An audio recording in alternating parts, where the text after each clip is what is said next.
Hello everybody, how's it going? I'm going to be covering the last few days of Commander Legends spoilers, and holy cow are these insane. Like, these are really good. Not only do we get decent reprints from old Commander sets, but the new Commander options, and this is almost like an overdose of Commander, are freaking insane. So we get a reprint of Yuriko the Ninja. This was from Commander 2018. Then we get Galanra, Collar of Wirewood, 3-mana legendary elf druid with partner. You can tap to add a green mana. When you spend this mana to cast a spell with converted mana cost 6 or greater, you draw a card. So as we can already see, these uncommon legendary partners, they're not super powerful, but you could always partner them up with something that's even more powerful. Outside of that, I think they might make some pretty good budget Commander options. And then we get Yell Strike, return target tapped creature to its owner's hand, you draw a card. Kanji Sky Warden. We get the return of Kanji. Now this guy was a bird tribal commander, now it's just a flying tribal commander, as we can see here. Whenever he attacks, attacking creatures with flying get +2/+0 until end of turn, and whenever he blocks, blocking creatures get +2 toughness instead. We get Kanji's Lieutenant. Whenever it attacks, attacking creatures with flying get +1/+1 until end of turn with an encore cost of 6. Then we have Rayav Master Smith, a legendary dwarf artificer. Whenever an enchanted or equipped creature you control attacks, that creature gains double strike until end of turn. So it's kind of like a Bruised Tarl. Not a partner commander, so he's obviously going to be a lot worse. Then we get a reprint from Theros, I believe. I don't know what that card's called, but I recognize the artwork. We have Coercive Recruiter, 5-mana red orc pirate. Whenever it or another pirate enters the battlefield under your control, gain control of target creature until end of turn. Untap that creature.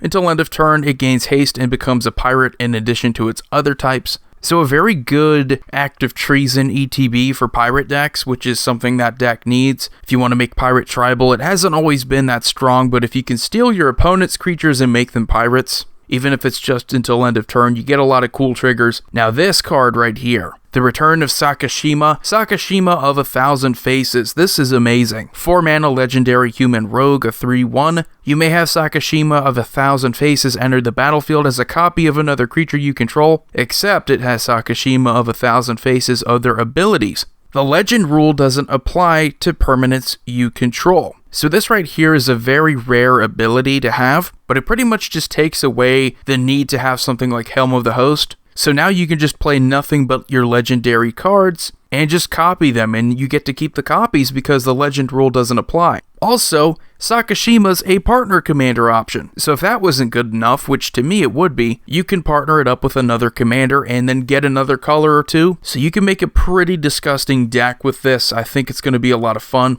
Get Sakashima's Protege, 6-mana blue flash Cascade. You may have Sakashima's Protege enter the battlefield as a copy of any permanent that entered the battlefield this turn. So that's pretty sweet. Also with the Cascade, we get more Cascade cards. Sakashima's Will, this one is disgusting too. Choose one. If you control a commander as you cast the spell, you can choose both. Target opponent chooses a creature they control, you gain control of it. Choose a creature you control, each other creature you control becomes a copy of that creature until end of turn. So obviously this is going to be pretty good with Sakashima. And we have another partner commander, Azor Wardwing Familiar. 2-mana bird flying, spells your opponent's cast that target one or more commanders you control cost 3 more to cast. That's going to be annoying. And this might be something that you pair up with Kanji just to get more bird tribal in there. I really like this. I think that's going to be pretty cool. And we get Hullbreacher, 3-mana flash. If an opponent would draw a card except the first one they draw in each of their draw steps, instead, you create a treasure token.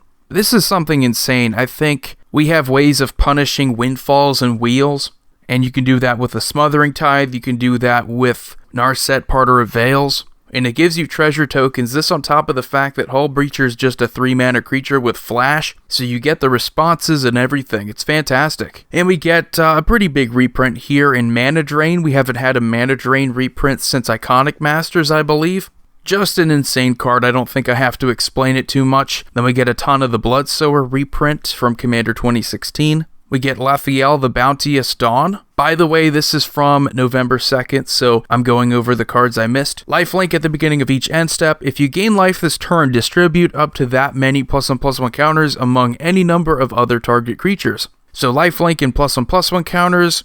At the very least, this is going to go well in some other existing commander decks. We get a Faith's Fetter reprint, a Sifter Worm reprint, Commander's Plate. So this is a 1 mana equipment with an equip commander cost of 3 and an equip cost of 5. Equipped creature gets +3/+3 and has protection from each color that's not in your commander's color identity. So if you have a colorless commander deck, this means that it has protection from all 5 colors. This is pretty cool. I mean, the equip cost is going to really hold it back a bit, but I still like it. And then we have Arami of the Dead Tide, 3 mana Dimir colored merfolk, a 1/4 with a tap ability. Exile cards from your graveyard equal to the number of opponents you have. Target creature card in your graveyard gains Encore until end of turn. The Encore cost is equal to its mana cost, so you can make a little Encore deck. I don't think this is going to be that strong, especially if you have to exile more cards from your graveyard. I mean, that's a pretty good resource. You don't want to have to do that too many times. We get a Ghastly Demise reprint, a Crow of Dark Tithings reprint, Deranged Assistant.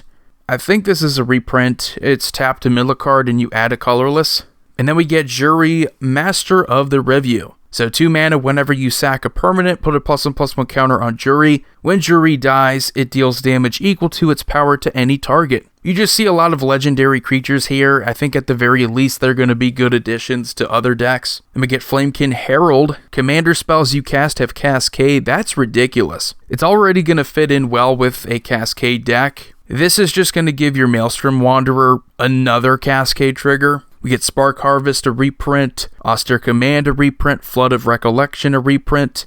And this card, I think, is just as crazy as Sakashima in what you can do, because it's pretty much another Child of Alara, but it's better. Nevinyrral's Disc was already a pretty good card. If you make Nevinyrral the commander, you pretty much get a similar ability to Nevinyrral's Disc. Hexproof from artifacts, creatures, and enchantments, so that's pretty darn ridiculous. Means you can get in free attacks with commander damage even. When Nevinyrral Urborg Tyrant enters the battlefield, create a tapped 2/2 black zombie creature token for each creature that died this turn. So you can board wipe and then play Nevinyrral. It seems like this is going to be a good board wipe tribal commander. When Nevinyrral dies, you can pay 1. When you do, destroy all artifacts, creatures, and enchantments, and thanks to that rule change earlier this year, if your commander's destroyed and goes to the command zone, that counts as dying. And then we get Ich Tekik, Salvage Splicer. Another partner commander enters the battlefield. Create a 3/3 colorless golem artifact creature token. Whenever an artifact is put into a graveyard from the battlefield, put a +1/+1 counter on Ich Tekik and a +1/+1 counter on each golem you control. Get a Moss Diamond reprint, a Golem Artisan reprint. We get a Meteor Golem reprint, Nightshade Harvester. Whenever a land enters the battlefield under an opponent's control, that player loses 1 life. Put a +1/+1 counter on Nightshade Harvester.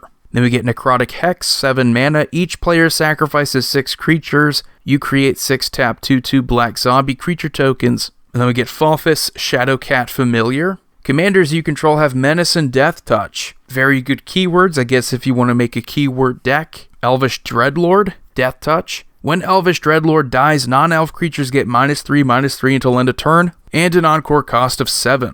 And we get this pretty creepy looking card over here, Abomination of Llanowar. An elf horror, vigilance, menace. Abomination of Llanowar's power and toughness are each equal to the number of elves you control, plus the number of elf cards in your graveyard. So that's pretty crazy. You can make a spooky elf deck. We get Elvish Visionary reprinted. We get Wildheart Invoker reprinted. Eyeblight Massacre reprinted. Rex Sage reprinted. Karametra reprinted. Kodama's Reach, Generous Gift, Rayhan Last of the Abzan reprinted, and then November 1st is where I believe I left off. Reshape the Earth, 9 mana green sorcery, search your library for up to 10 land cards and put them onto the battlefield tapped, then shuffle your library. Darn, that's going to be pretty good, especially if you can reduce that cost. In Landfall decks, I mean, getting 10 lands, that could win you the game pretty easily. Imodi, Celebrant of Bounty, 5 mana, 3/1, Cascade. Spells you cast with converted mana cost 6 or greater have Cascade. Downside is that she's not a partner commander. Rakshasa Debaser. Whenever it attacks, put target creature card from defending player's graveyard onto the battlefield under your control, and an Encore cost of 8. Noxious Dragon reprint, Nadir, Agent of the Duskanel. 6 mana elf warrior with partner. Whenever a token you control leaves the battlefield, put a +1/+1 counter on Nadir. When Nadir leaves the battlefield, create a number of 1/1 green elf warrior creature tokens equal to its power. Then we get Nadir's Nightblade. Whenever a token you control leaves the battlefield, each opponent loses 1 life and you gain 1 life. Bio-Waste Blob, 4 mana ooze. Oozes you control get +1/+1. At the beginning of your upkeep, if you control a commander, create a token that's a copy of Bio-Waste Blob. So if you have your commander out, this is just going to keep making more and more copies. Your copies are going to be making copies. Then we get Slurk, All Ingesting. It enters the battlefield with 5 +1/+1 counters on it when Slurk or another creature you control dies. If it had a +1/+1 counter on it, put a +1/+1 counter on each creature you control that has a +1/+1 counter on it. And also a partner. We get an Armorcraft Judge reprint, Fertilid, Akiri Lineslinger, Boros Charm, Swiftfoot Boots, Thought Vessel, Filigree Familiar, Fire Diamond, Derevi, Factor Fiction, Coiling Oracle. And then October 31st, we have Tormod the Desecrator. Whenever one or more cards leave your graveyard, create a tap 2/2 black zombie creature token. That's pretty sweet. I like that. Also a partner commander. We get a couple reprints here. We get a Plague Reaver. At the beginning of your end step, sacrifice each other creature you control. Discard 2 cards and sacrifice Plague Reaver. To choose target opponent, return Plague Reaver to the battlefield under that player's control at the beginning of their next upkeep. We get Hans Eriksson. Whenever Hans Eriksson attacks, reveal the top card of your library. If it's a creature card, put it onto the battlefield tapped. An attacking, defending player, or a planeswalker they control otherwise put that card into your hand. When you put a creature card onto the battlefield this way, it fights Hans. So, yeah, it's a pretty risky deck. I guess you could go for some of those dinosaurs that have the Enrage abilities. Rootweaver Druid. It enters the battlefield. Each opponent may search their library for up to 3 basic land cards. They each put one of those cards onto the battlefield tapped under your control, and the rest onto the battlefield tapped under their control. Then each player who searched this way shuffles their library, so that's pretty cool.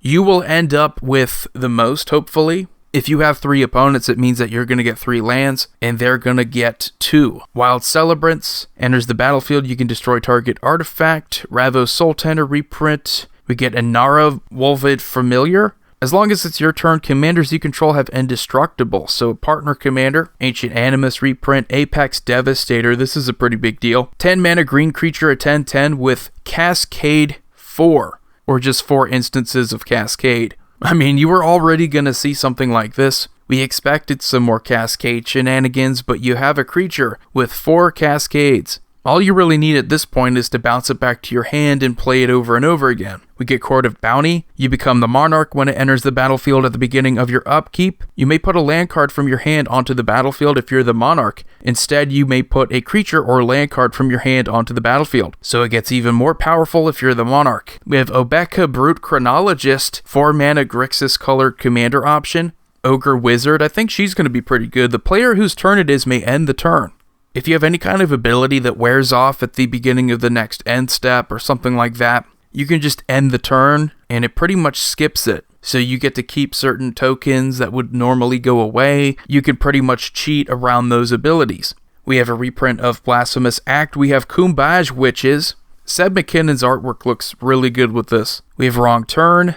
Target opponent gains control of target creature. That's pretty cool, a lot of shenanigans. We get Ardennes Intrepid Archaeologist. At the beginning of combat on your turn, you may attach any number of auras and equipment you control to target permanent or player. And it has partners, so this could be used for curses too. Armored Skyhunter, whenever it attacks, look at the top 6 cards of your library. You get to put an aura or equipment card from among them onto the battlefield. If an equipment is put onto the battlefield this way, you may attach it to a creature you control and put the rest of those cards on the bottom of your library in a random order. Get some more reprints here. We get Armix Filigree Thrasher. Whenever Armix attacks, you may discard a card. When you do, target creature defending player controls gets -X/-X until end of turn, where X is the number of artifacts you control plus the number of artifact cards in your graveyard. Also a partner, so you could partner this up with Silas Wren, make like a pure blue-black artifact deck. We have Nostro, Voice of the Crags, Jeskai colored Chimera. You can tap and choose one. X is the number of spells you've cast this turn, so we get a pretty cool spellslinger commander option. You can scry X, you could have it deal X damage to target creature, or you could gain X life. I don't think any of those are that powerful, not really enough to replace whatever your current spellslinger commander is, but they're not bad abilities. We have Soulfire Eruption, 9 mana red sorcery, so if you haven't caught on yet, they pretty much have one for each color. Choose any number of target creatures, planeswalkers, and or players. For each of them, exile the top card of your library, then Soulfire Eruption deals damage equal to that card's converted mana cost to that permanent or player. You may play the exiled cards until the end of your next turn. So this is pretty sweet. I don't know if it's as powerful as some of the other ones, even if it does help you cast the cards on your next turn, but it could be another addition to a spellslinger strategy. And I don't think I covered all of the stuff from October 30th, but this is where I left off. We have Gen, Arcanum Weaver, Mardu colored, pretty much a Goblin Welder for enchantments.